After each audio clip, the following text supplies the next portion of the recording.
ചോദ്യ നക്ഷത്രക്കാരെ സംബന്ധിച്ച് അഷ്ടമത്തില് വ്യാഴമായിരുന്നു. അപ്പൊ ആ വ്യാഴമൊക്കെ ഒന്ന് മാറി രോഗാവസ്ഥകളൊക്കെ ഉള്ളവരാണെങ്കിൽ, ചോദ്യ നക്ഷത്രക്കാർക്ക് ചിലവർക്കൊക്കെ വന്നിട്ടുണ്ടാവാം രോഗാവസ്ഥകളൊക്കെ, മെയ് 14 തീയതിക്ക് അപ്പുറം അവർക്ക് ഏറ്റവും ഒരു നല്ല സമയമാണ്. 9ലാണ് നമ്മുടെ വ്യാഴം. അപ്പൊ ഇത്ര നാളും നമ്മൾ അനുഭവിച്ചിട്ടുള്ള ആ ദോഷ ദുരിതങ്ങളൊക്കെ ഒന്ന് മാറി നമ്മുടെ വ്യാഴം നമുക്ക് ഏറ്റവും നല്ല ഭാവങ്ങൾ തരാനുള്ള, നമ്മുടെ മനസ്സൊക്കെ ഒന്ന് സന്തോഷവും സമാധാനവും സാമ്പത്തികവുമായിട്ടുള്ള പ്രതിസന്ധികളൊക്കെ ഒന്ന് മാറ്റി നമുക്ക് മുന്നോട്ട് പോകാനായിട്ട് സാധിക്കും. ഇവിടെ ശനിയെ കൊണ്ട് നമുക്ക് ദോഷങ്ങളില്ല.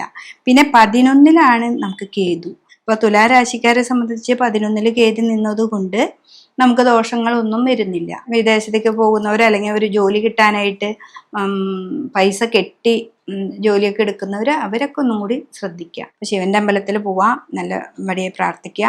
അതുപോലെ നവഗ്രഹങ്ങളുടെ അമ്പലത്തിൽ ഗ്രഹങ്ങൾക്ക് പൂജ കൊടുക്കുക. ഇടവിട്ട് വിഷ്ണു ക്ഷേത്രത്തിൽ പോവുക, പറ്റത്തൊക്കെ വഴിപാട് ചെയ്യുക. ഗണപതിക്ക് ഒരു ഗർഗമാലയൊക്കെ കൊടുത്ത് ശരീര സംബന്ധമായിട്ടുള്ള ദുരിതങ്ങളോ രോഗങ്ങളൊക്കെ ഉണ്ടെങ്കിൽ അതൊക്കെ ഒന്ന് മാറ്റാനായിട്ട് സാധിക്കും.